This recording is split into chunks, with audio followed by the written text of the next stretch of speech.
চারিদিকে হইচই, হাদির খুনি ধরা পড়িছে ইন্ডিয়াতে। হাদির মৃত্যুর ঘটনা বাংলাদেশের জন্য খুবই গুরুত্বপূর্ণ, কিন্তু প্রশ্ন হইতেছে আসলে কি ধরা পড়িছে হাদির খুনি? এই প্রশ্নে যাওয়ার আগে আমরা কয়েকটা জিনিস দেখে নিই। হাদি আসলে কাদের শত্রু ছিল? কারা হাদি মারছে? হাদি ছিল ভারতীয় আধিপত্যবাদের বিরুদ্ধে বাংলাদেশে এক অনন্য আইকনিক ফিগার। তরুণদের মধ্যে হাদিকে যেভাবে খুন করা হয়েছে, যেই পেশাদারি কায়দায় খুন করা হয়েছে, যেভাবে পলায় গেছে খুনি, সেটা কোনো পেশাদার গ্রুপের সাহায্য ছাড়া একদমই করা যাবে না। বাংলাদেশে ব্যাপক অংশের মানুষের মধ্যে ধারণা বাংলাদেশের সামরিক গোয়েন্দা সংস্থা এই খুনের সাথে যুক্ত। এটাও সত্য যে গোয়েন্দা সংস্থাগুলো এই ধরনের কাজ আগেও করছে। এরা ধোয়া তুলসী পাতা না, এরা অপরাধী দুর্বৃত্ত সংগঠন, এবং এই ধরনের অপরাধমূলক কাজ করতে তারা সিদ্ধহস্ত। এদের পর পর 5 জন প্রধান আজকে খুনের দায়ে পলাতক। ওসমান হাদির খুনি পলা ইন্ডিয়া চলে গেছে, এটা প্রমাণ করার জন্য ওয়াগারের পোতবালক মরিয়া হয়ে গেছিল। এমনকি তাদের ইন্ডিয়ার ছবি এসে পোস্ট করে প্রমাণ করার চেষ্টা করে ইন্ডিয়া পলায় গেছে। ওর কাছে ছবি কেমনে আসলো? যাই হোক, আজকে হাদির খুনি ধরা পড়ছে। ধরা পড়লে তো খুবই আনন্দের কথা। এইবার তাহলে হাদির হত্যার বিচার হবে। এটা যদি জাতীয়ভাবে এত গুরুত্বপূর্ণ একটা হত্যাকাণ্ড হয়, তাহলে গ্রেপ্তারের বিষয়টা কেমনে ডিল করা উচিত ছিল সরকারের, আর কেমন করে ডিল করা হয়েছে, এটা একটু আমরা খোঁজ করে দেখি। অবাক হয়ে যাবেন পুরো বিষয়টা জানলে। আসেন আমরা হাদির হত্যাকারীর গ্রেপ্তারের বিষয়ে কি কি অসঙ্গতি আছে সেটা দেখি, তারপরে আপনারাই বিচার করেন, নিজের বিবেক বুদ্ধি দিয়ে বিবেচনা করে দেখেন আসলেই হাদির হত্যাকারী ধরা পড়ছে কিনা, বা এইটা কোনো সাজানো ঘটনা কিনা। আইএসপিআর বাংলাদেশের পত্রিকাগুলোতে হোয়াটসঅ্যাপে টেক্সট মেসেজ পাঠায় বিবৃতি যে এই গ্রেপ্তার ডিজিএফ এর গোয়েন্দা তথ্যের ভিত্তিতে করা হয়েছে। মানে ইন্ডিয়ার মধ্যে এমন গোয়েন্দা তথ্য ডিজিএফ এর কাছে আছে যেটা ভারত সরকারের কাছে নাই। মাইচ্ছে বাবা, মাখায় ফেলাইছে। তো এই ডিজিএফ এর তো ডেপুটেশনে রয়ে নিয়ে যাওয়া উচিত। হুদাই হুদাই রয়ে পালে কেন ইন্ডিয়া?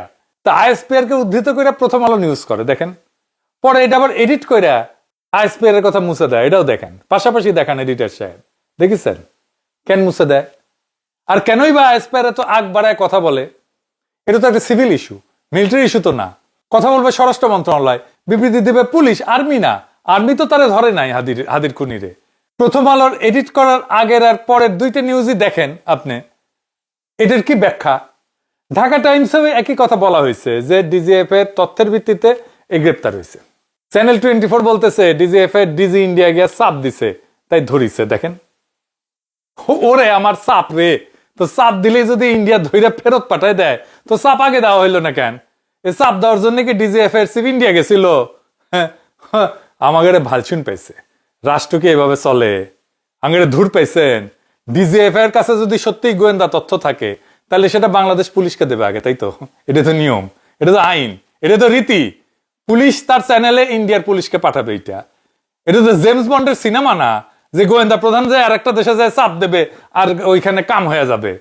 আচ্ছা ধরলাম আইএসপিআর এর দাবি অনুযায়ী ডিজিএফ এর সুনির্দিষ্ট তথ্য অনুযায়ী কলকাতার পুলিশ ধরিছে বা পশ্চিমবঙ্গের পুলিশ ধরিছে। সুনির্দিষ্ট তথ্য কথাটা মনে রেখেন, দেখেন আছে তো, তাই না? সুনির্দিষ্ট তথ্য কথাটা আছে নিউজের মধ্যে, তাই না? আচ্ছা, এইবার কলকাতার মিডিয়া এবিপি আনন্দের একটা লাইভ দেখেন। সেখানে কইতেছে সাংবাদিক, যখন হাদির খুনিদের ধরে পশ্চিমবঙ্গ পুলিশ, তখন তারা কে কারে গ্রেপ্তার করছে সেটা পুলিশ জানতো না। শুনেন আগে, আর এইটা সাহেব দেখাই দেন যে এটা এবিপি আনন্দের পেজ। এবং সেই মতো সেই খবর পাওয়ার পর দুজনকে প্রথমে আটক করে, কিন্তু প্রথমে যারা জানতে পারেননি যে এরা কারা, তাদের দুজনকে আটক করার পর যখন জানতে পারেন বেঙ্গল পুলিশ এসটিএফ, কারণ ইতিমধ্যে তাদের ছবি সার্কুলেট করা হয়েছিল, বিভিন্ন জায়গায় জানানো হয়েছিল, সেখান থেকে জানা যায় যে এই দুজন আর কেউ না, এই দুজন হচ্ছে একেবারে ওসমান হাদি খুনের ঘটনায় যে প্রধান 2 অভিযুক্ত, যার মধ্যে ফয়জাল করিম মাসুদ, যার বাড়ি বাংলাদেশের পটুয়াখালীতে, ফয়জালের ডাকনাম রাহুল, অন্যদিকে আলমগীর হোসেন, যার বাড়ি বাংলাদেশের ঢাকাতে। শুনিছেন, দেখেছেন, সুনির্দিষ্ট তথ্যের ভিত্তিতে ধরলো আর তাদের পরিচয় জানে না। এটা কিছু হইল? আমাদের ধূর পাইছেন, ভালসুন ভাবিছেন। তারপরে আসিফ নজরুল বিএনপির মিডিয়া সেল এআই জেনারেটেড ছবি দিয়ে স্ট্যাটাস মারা শুরু করলো, দেখেছেন? একই রকম কেমনে কি? আর এক আছে বাটপাট টাকলা সাদি, চেনেন না? চেনেন না? আরে বাপরে, এদের তো চেনা দরকার। এটা বিশাল বিশাল জ্ঞানী ব্রেনটি মানুষ আর কি, পুরাই নলেজ আর কি, বুঝছাও। হুই এত বড় বাটপার, আন্তর্জাতিক মানের বাটপার। ও প্রতারণার দায় গ্রেফতার হয়েছিল, জালিয়াতির দায়, বিএনপি নেতা। এই বাটপার খালেদা জিয়ার উপদেষ্টা ছিল, মানে ক্যাঙ্কা মানুষকে উপদেষ্টা বাড়াইছিল 2015 সালে। সে আমেরিকার 6 জন কংগ্রেসম্যানের স্বাক্ষর জাল কইরা একটা বিবৃতি তৈরি করে, সে বিবৃতি আবার গণমাধ্যমে পাঠায়। ধরা পড়ার পরে চারিদিকে সিসি ওঠে। খালেদা জিয়া এটা জানাপত্র সংবাদ সম্মেলন করে বাটপারকে বিএনপি থেকে বহিষ্কার করে। দুনিয়ার সকল কুচি বুড়া স্বীকৃত শিক্ষানবিশ সকল বাটপার বিএনপির ছায়াতলে জড়ো হইতেছে। হে আলহামদুলিল্লাহ, হে ঘন হয়ে আসেন সকলে, জড়ো হয়ে আসেন সকলে। হাসিনার মতো আরেক ফাঁসিবাদ কায়েম করতে সকল বাটপার বিএনপিতে যোগ দিন, দেরি করলে লেট হয়ে যাবে। এই বাটপার সাদি তার টাকলা নাম দিছে নাকি? হে তুই বিশ্ব বাটপার, তোরে কে টাকলা নাম দিছে? তুই তো এক্সপোর্ট কোয়ালিটির বাটপার, তাই এক্সপোর্ট করেছি তোরে। আমি দেশের পিল্লে একটা ইনস্টিটিউট করবো, বাটপার সাদি ইনস্টিটিউট অফ ক্রিটিক্যাল বাটপারি। আর তোরে আমি ওই ইনস্টিটিউটে ডিল বানাবো, ডিন ডিন ডিন। তুই পিএইচডি করাবো তো সয়াবিন পিল লোকদের। তোর মতো বাটপারি প্রতিভা এত সহজে নষ্ট হয়ে যাইতে দেওয়া উচিত না। শালা টাকলা টাকলা বাটপারের বাটপার, চালা জাউরার জাউরা। যাই হোক, হাদির হত্যাকারী ধরা পড়লে তাকে বিচারের আওতায় আনলে তো বাংলাদেশের আবাল বৃদ্ধ বনিতা খুশি হবে, তাই না? কিন্তু গভীরভাবে চিন্তা করলে আপনি এই সংবাদগুলোতে বেশ কয়েকটা অসঙ্গতি দেখবেন, যা বলছি তার বাইরেও আছে। আসেন আমি অসঙ্গতিগুলো ধরাই দিতেছি। ডয়েসে ভেলের সংবাদে বলা হয়েছে হাদির হত্যাকারীকে আদালতে তোলা হয়েছে। শুনেন আগে। রাহুল ওরফে ফায়জাল, করিম মাসুদ এবং আলমগীর হোসেন বাংলাদেশে ওসমান হাদিকে খুন করে মেঘালয় মারফত বাংলাদেশ থেকে ভারতে আসেন। শনিবার রাত্রে পশ্চিমবঙ্গ রাজ্য পুলিশের এসটিএফ বনগাঁ অঞ্চল থেকে দুইজনকে গ্রেপ্তার, এই দুই অভিযুক্তকে গ্রেপ্তার করেন। তারপর আজকে রবিবার তাদেরকে নিয়ে তাদেরকে কোর্টে পেশ করা হয়। শুনেছেন? অথচ শনিবার রবিবার আদালত বন্ধ থাকে পশ্চিমবঙ্গে, ছুটির দিনে আদালতে তোলা হয়েছে। আচ্ছা, কলকাতা প্রেস ক্লাবের সাবেক সভাপতি কি বলতেছে শুনেন। বলতেছে আগামীকাল সোমবার আদালতে তোলা হবে। অনেকদিন ধরেই বাংলাদেশ ওসমান হাদির হত্যাকারীকে খুঁজছিল এবং তাদের যদি আজকে ভারত পশ্চিমবঙ্গের পুলিশ গ্রেপ্তার করে থাকে সেটা নিঃসন্দেহে একটা ইতিবাচক দিক। তবে যেটা শুনেছি সেটা হচ্ছে যেহেতু আজকে রবিবার, আগামীকাল সোমবার আদালত খুললে এদের আদালতে প্রডিউস করা হবে, অর্থাৎ আদালতে পেশ করা হবে। শুনেছেন? তাহলে তারা আদালতে তোলা হয়েছে নাকি হয় নাই বলেন তো? বাংলা মিডিয়া তো তার রিমান্ড মঞ্জুরের খবর ছাপিছে, দেখেছেন? কি কইবেন? এইবার আসেন পরের অসঙ্গতি। পশ্চিমবঙ্গ পুলিশের একটা ওয়েবসাইট আছে, তাদের সব নিউজ প্রেস রিলিজ এখানে আসে। সেই সাইটে কিন্তু এই গ্রেপ্তারের খবর নাই। আসেন এর পরের অসঙ্গতি ধরি। কলকাতা পুলিশের প্রেস রিলিজ হিসেবে এই কাগজটা প্রচারিত হয়েছে। এটা কোনো প্যাড নাই, কারো সিগনেচার আছে, সিগনেচার নাই, কারো নাম আছে, নাম নাই। এমন একটা কাগজ তো যে কেউ বানাইতে পারে, তাই না? প্রিন্ট করে নিতে পারে, আমি আপনি সবাই পারে। তো তাইলে এটারে কেন ধরে নিতে হবে যে এটা কলকাতা পুলিশ পাঠাইছে? মানে আপনি যে এটা যে কলকাতা পুলিশটা বলবেন যে আপনি এটা পাঠাইছেন, তার তো একটা নাম থাকবে, তাই না? ভেরিফায়েবল হইতে হবে তো একটা এভিডেন্স, তাই না? এটা ভেরিফায়েবল এভিডেন্স। আচ্ছা, এর পরের অসঙ্গতি আসেন। প্রথম এই নিউজটা আসে এএনআই থেকে, আমি সেটা শেয়ারও দিছি ফেসবুকে। এই এএনআই হইতেছে বিজেপির একটা স্বীকৃত প্রোপাগান্ডা মিডিয়া। আপনি দেখেন এটা নিয়ে প্রচুর নিউজ আছে ইউরোপ আমেরিকায়। এই এএনআই কেন এটা দিল? এরপরে অসঙ্গতি আসেন। কোন মিডিয়া কলকাতা পুলিশের কোন মুখপাত্রের সূত্রে কিছু বলছে? বলেনি। কলকাতা পুলিশের কোন দায়িত্বশীল এই মর্মে কথা বলছে? বলেনি। তাইলে সবাই হুদাই লাপাইতেছে কেন? আচ্ছা, এই যে এনডিটিভির এই সংক্রান্ত তার নিউজে নিচে একটা ডিসক্লেমার দিছে। তারা বলছে এটা একটা সিন্ডিকেটেড নিউজ। দেখেছেন? দেখেন কেন এই ঘটনাকে সিন্ডিকেটেড নিউজ বানাইতে হলো। সিন্ডিকেটেড নিউজ মানে ন্যারেটিভ তৈরি করার জন্য ব্যবহার করা হয়। আপনারা দেখছেন না, একই খবর অনেক মিডিয়ায় ছড়াইতেছে, একই টাইটেলে, একই কন্টেন্ট। এটা হইতেছে সিন্ডিকেটেড নিউজ।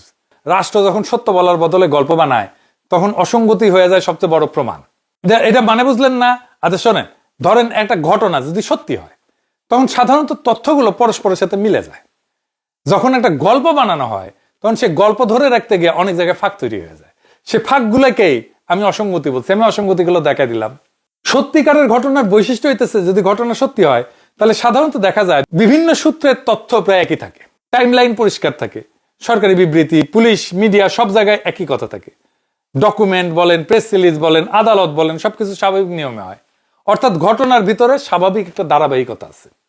কিন্তু গল্প বানাইলে কি হয়, যদি আগে সিদ্ধান্ত না হয় যে ন্যারেটিভটা চালাইতে হবে, তখন সমস্যা হয়। তখন এক এক মিডিয়া এক এক কথা বলে, টাইম লাইন মেলে না, এক একজন এক এক রকম কথা বলে, ডকুমেন্ট অদ্ভুত লাগে, কে কথা বলবে সেটা পরিষ্কার থাকে না। এই ছোটখাটো ফাঁকগুলো হইতেছে অসঙ্গতি। এই অসঙ্গতি কেন গুরুত্বপূর্ণ? অসঙ্গতি গুরুত্বপূর্ণ কারণ এগুলো দেখায় যে ঘটনার বর্ণনা স্বাভাবিকভাবে তৈরি হয়নি, ন্যাচারালি তৈরি হয়নি, অর্গানিক্যালি তৈরি হয়নি। দেখেন এক্সাম্পল, উদাহরণ, পুলিশ জানে না তারা কাকে ধরতেছে, এবং সেই মতো সেই খবর পাওয়ার পর দুজনকে প্রথমে আটক করে, কিন্তু প্রথমে যারা জানতে পারেননি যে এরা কারা। নিউজেই দেখলেন তো। কিন্তু অন্য দেশে বলা হইতেছে সুনির্দিষ্ট তথ্যের ভিত্তিতে ধরা হয়েছে।